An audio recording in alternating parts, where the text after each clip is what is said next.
And I was wondering if you'd be willing to share with us something about your creative process, how it begins, what has influenced you as you've been working on a new work or as you look back on your earlier works. The awful thing is that there is no consistent process, you know, and that's to say each book seems to have its own way of showing up. But I think one of the things that I have noticed is that the books that I end up writing tend to be books that have been in my head for quite a long time.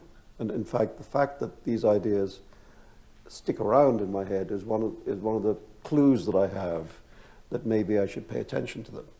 You know, so, I mean, for instance, I've just finished this historical novel, which takes place in 15th, 16th centuries, and describes a couple of journeys back and forth between the Europe of the High Renaissance and the India of the Mughal Empire.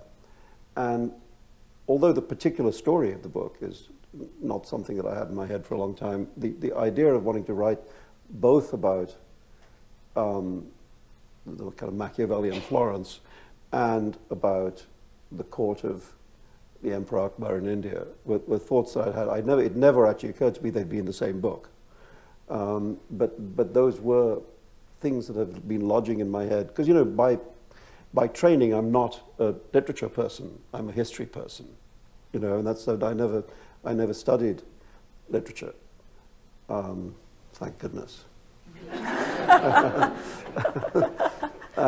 I mean, what I mean by that is I think it has actually been very helpful to me in the kind of writer that I've become, that I studied history. Because although I've forgotten almost all the history I ever learned, what lodges with you, it is really helpful, is this thing called historical method. You know, which is how do you make sense of the past? You know, how do you look at a kind of massive event and try and judge what's meaningful and what isn't, you know, and that piece of learning, about how you make sense of things, you know, is actually very useful for fiction writers as well as non-fiction writers.